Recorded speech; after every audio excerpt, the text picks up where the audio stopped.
What's up again, my friends? Carpo here. I'm going to talk a little bit about spiritual bullshit. I figure I'll just put it out there like that to get the point across. I think that all of us have endured about enough of the nonsense.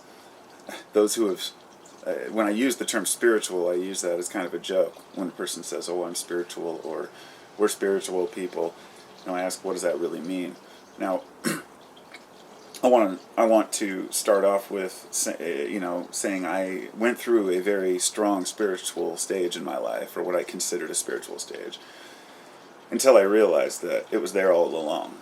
That the spirit isn't something you have to seek. Your spirit, your essence, is something that's just there, and it becomes not worth arguing about or debating about. If you feel strongly in your heart that you have an essence that's outside of yourself, trying to prove that is impossible, and trying to disprove it is also impossible.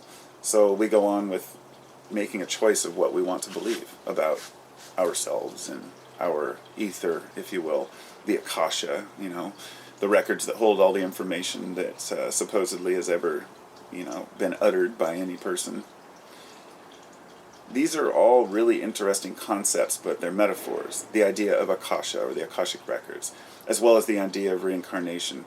Many of these are put into very literal terms in order for people to try to understand the essence of what it means. And several folks have taken it upon themselves to become spiritual teachers, if you will, or readers or psychics or whatnot. And I'm not here to bash all these people. I don't believe that all of them are lying. I don't believe that all the psychics are frauds. I don't believe that all of the people making claims about powers or knowledge or insight or remote viewing, I don't think that they're lying either. I think what it is that a majority of it is a misinterpretation of the actual metaphors that they're seeing. Now, in an intense psychedelic experience, you might get an idea, but you never see it. You never feel it. You just know it. It's something that just appears. It's very similar to a spiritual breakthrough, or what you might call a satori experience. It's the aha moment, the epiphany, where you go, oh, and often you don't know where it comes from. It's just there. What I've found is if you try to question somebody's interpretation of the other realm, whether it be multidimensional, spiritual, whatever you want to call it, if you question that, you are basically told, well, you just don't understand, or, well, you're not at the right spiritual level, or these people aren't vibrating at the right frequency. And I have to call bullshit on this. I think that what got me thinking about this was this email I got from this place called the Transformation into the New Paradigm or something. It's it's a 5-dimensional whatever. It's some kind of website where they send you emails. And a while back I made a video where I talked about how the lady had sent me an email claiming that they had this new scalar technology that could heal people from distance. So I sent her a long email asking, hey, have you vetted this person that you're sponsoring? Have you actually looked into his work? Because I personally have emailed the guy and asked him, how does this system work?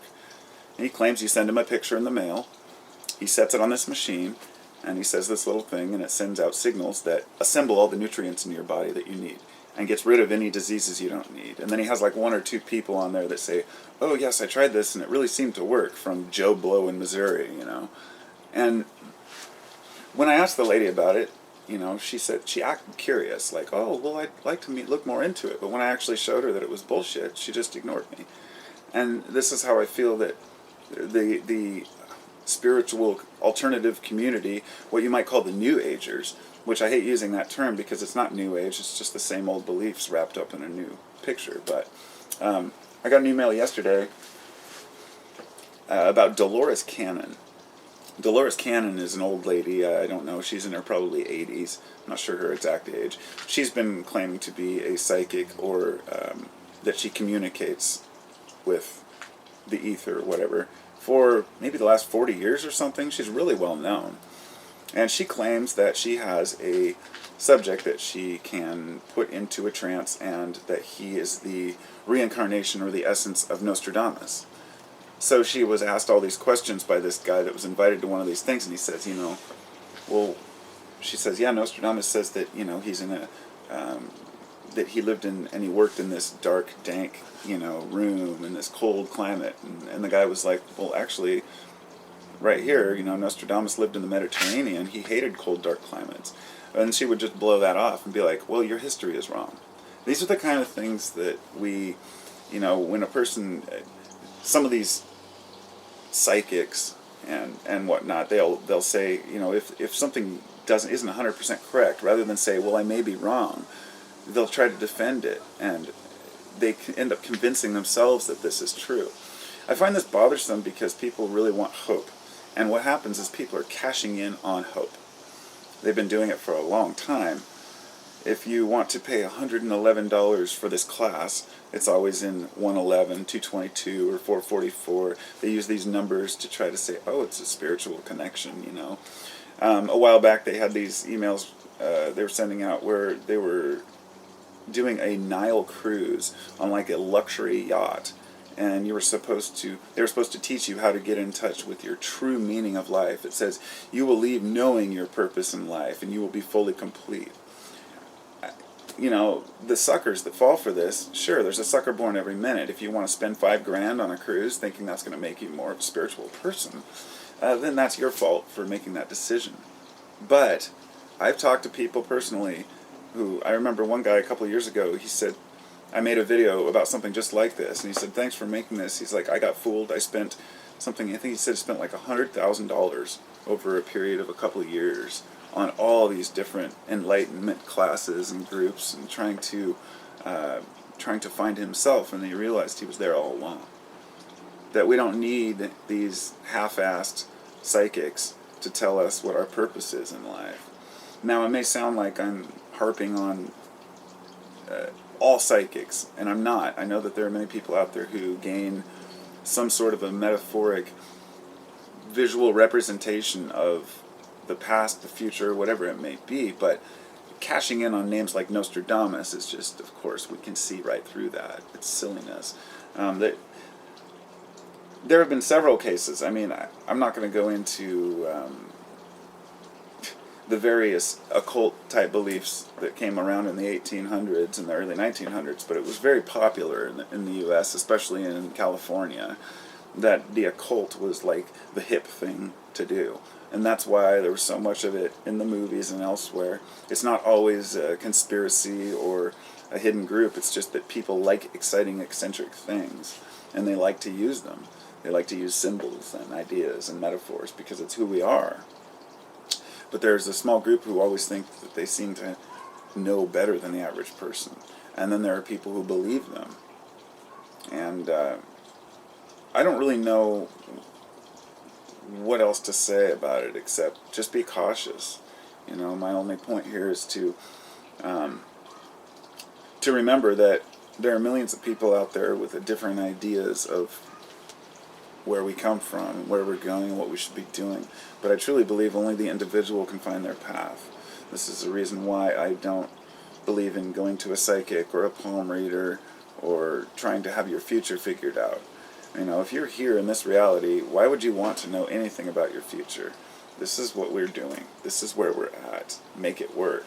But after thinking about it more, I realized that, well, a lot of people don't care about knowing their future or psychics.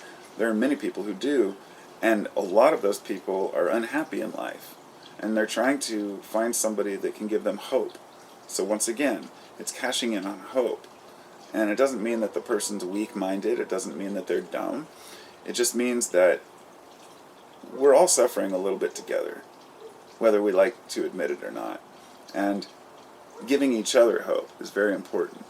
But by saying, well, you have to have hope in a specific thing and believe something specifically, that's not hope, that's assumption. I guess to finalize here, it was a quote that I read, and he said, the truth, basically the essence was that the truth can never be harmed by questions. Yet, lies can be completely destroyed by questions. And this was in regards to folks who get offended when you ask them a particular, like, how do you know this? Or how do you know that this psychic idea is true? Or that your connection to this past life is true? Or, and when they're asked, rather than explaining it and saying, these are the facts and why I believe it, they roll their eyes and say, you just don't understand. Oh, well, you're just not there yet, and you're not at that level. And I call bullshit on that. I think that everything has to prove its worth, and that includes things that are mysterious, the occult, the hidden. They have to prove their worthiness. A person can talk about a symbol or idea for 1,000 years, but if it's not helping them and it's not helping anyone else, then it means nothing, period. So which of the things have helped us? I don't know. Reagan's wife was obsessed with psychics. Lots of presidents and leaders and have had their own psychics and their own, they would go and Hitler would consult with his before he'd, go on an attack to make sure that it was the right thing to do. Who knows how much of this is true?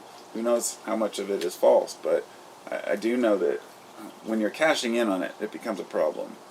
And these online courses have become a little bit too much because people can just say, hey, come to this class online, it's $100. They might have hundreds of people in there watching this person claim that they can teach you how to be complete. It's just nonsense. But not much else I can say about it. I just wanted to get that out there. This is actually the group that was sending me emails. It's Transforming into the New Paradigm is what it's called. And I get an email from them at least once or twice a month. And they go on to talk about this particular class that will show you your purpose. It will give you purpose. And I just think, how dare they? And I feel like these people need to be called out just like anybody else. So I'm doing it. Talk to y'all